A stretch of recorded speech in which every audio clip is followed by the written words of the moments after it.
What kind of bird chooses to live where the ground is never truly stable, where the air carries heat, sulfur, and ash, and the landscape can change overnight? Most animals avoid places like this at all costs, yet some birds don't just pass through, they stay. They nest close to volcanic slopes. They feed in environments shaped by fire, and they raise their young where eruptions are not a distant possibility, but a constant presence. At first glance, it doesn't make sense. This isn't a place designed for fragile bodies or hollow bones, and yet life persists here in a quiet, deliberate way. So how does a bird survive in a land shaped by lava? What does it see, sense, or exploit that others can't? That's what we're exploring today. If you enjoy discovering how life adapts in the most unexpected places, leave a like, share your thoughts in the comments, and subscribe for more stories like this. Now let's begin where the story truly starts. At the edge of an active volcanic landscape, life looks deceptively quiet. Dark rock stretches across the ground, shaped by past eruptions. Steam escapes from cracks where the earth still releases heat. Vegetation is sparse, uneven, and constantly rebuilding itself. For most animals, this environment offers little comfort.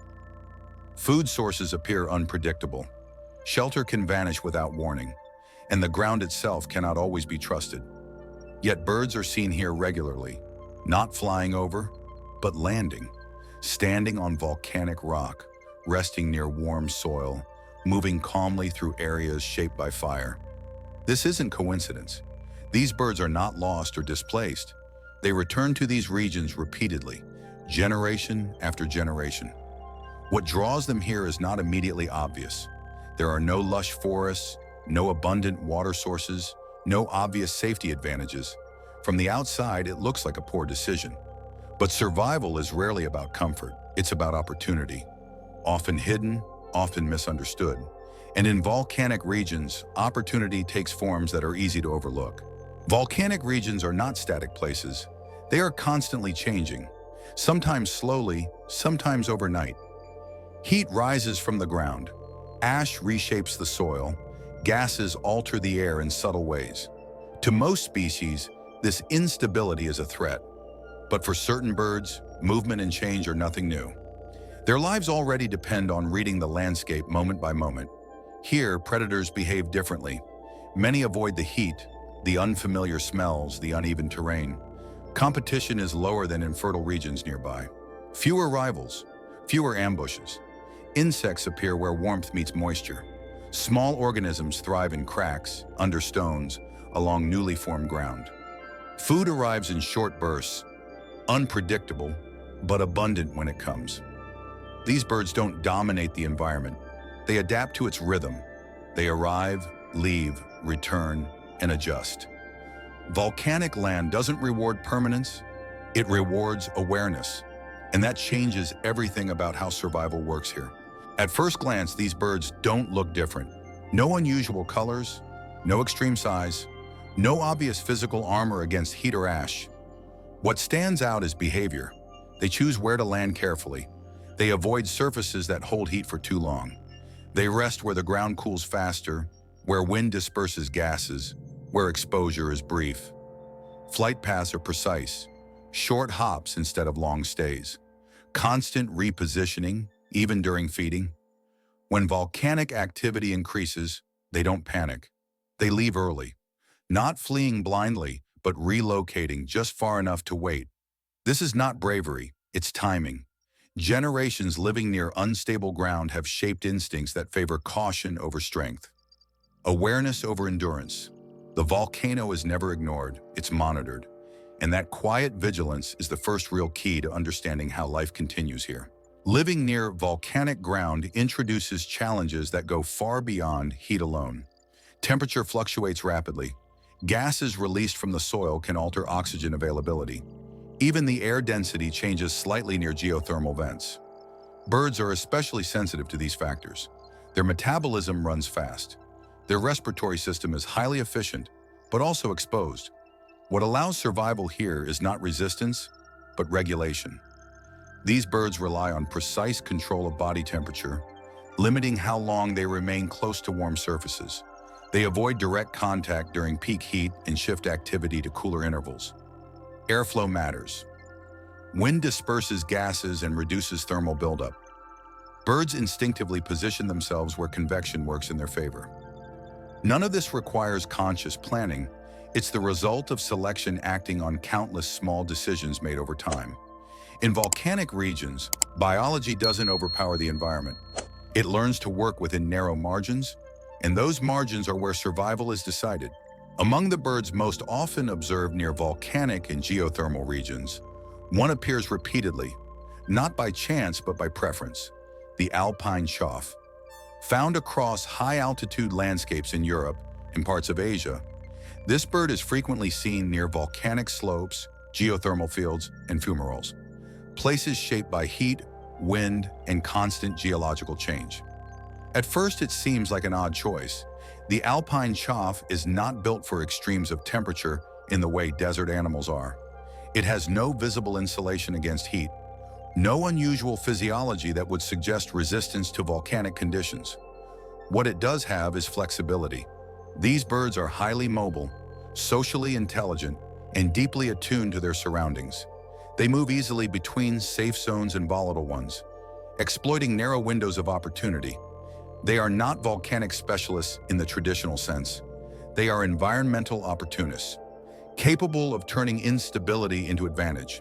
And once we look closer at how they behave here, the picture becomes much clearer.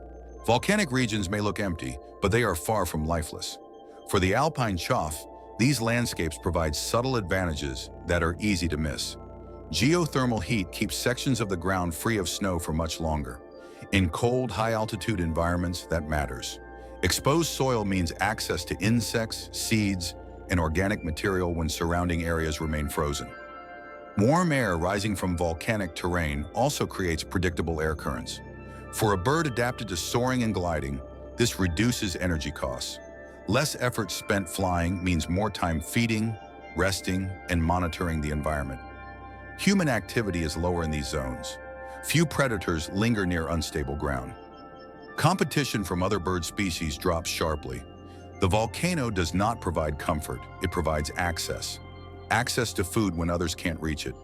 Access to space where pressure from rivals is reduced.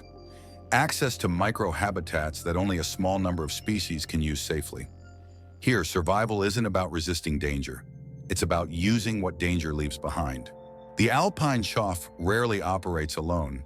These birds live and move in social groups, constantly exchanging information through calls, movement, and positioning. Near volcanic regions, this matters more than anywhere else. When ground conditions shift, one bird reacts first, others follow. Subtle changes, a rise in temperature, a new plume of steam, altered wind patterns, are detected quickly and shared across the group. This collective awareness reduces individual risk. No single bird needs to test the limits alone. Mistakes are absorbed by the group, not paid for by one life. Young birds learn fast.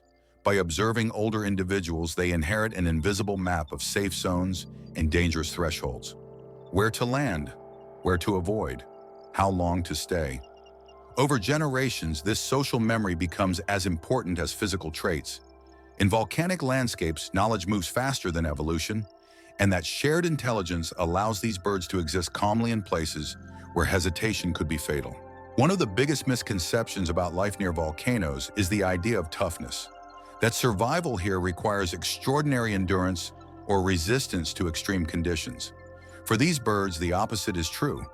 They do not stay close to heat for long periods. They approach, exploit, and withdraw. Every movement is timed, every landing is temporary. Body temperature is managed through constant motion and brief exposure. Feeding happens in short windows. Rest happens at a distance. Even nesting sites reflect this logic. They are chosen not for proximity to volcanic activity, but for stability just beyond it. Close enough to benefit, far enough to remain safe. This precision turns a dangerous environment into a controllable one, not through strength, but through restraint. In volcanic regions, survival does not belong to the boldest animal. It belongs to the one that knows exactly when to step back. Not every bird can live this way, and not every volcanic region supports life for long. The alpine chough doesn't force its presence here. It responds to conditions that temporarily allow it. When activity increases beyond safe limits, the birds leave. When the landscape cools and stabilizes, they return. Presence is flexible, attachment is not. Over time, this selective use of space creates a quiet filter. Only individuals capable of reading the environment accurately remain successful. Those that misjudge timing don't pass on their habits. The volcano, in this sense, becomes an active participant, not an enemy, not a resource, but a constant test. It rewards awareness, it punishes delay, and it shapes behavior without ever touching the birds directly. What survives here is not a species hardened by fire, but one refined by attention. At the beginning, this story seemed to defy logic. A bird living beside active volcanoes, choosing instability over safety. But the answer was never about resisting fire or surviving heat. It was about understanding limits. The alpine chough doesn't challenge the volcano, it listens to it. It reads the signs, respects the margins, and moves before danger demands it. In a world that often rewards strength and permanence, this bird survives by doing the opposite. By remaining flexible, by staying alert, by never assuming the ground beneath it will stay the same. Life near a volcano is not a victory over nature. It's a conversation with it. And perhaps that's the real lesson here. Survival doesn't always belong to those who endure the most, but to those who adapt the fastest. If stories like this change the way you see the natural world, stay with us. There are many more waiting just beyond the edge.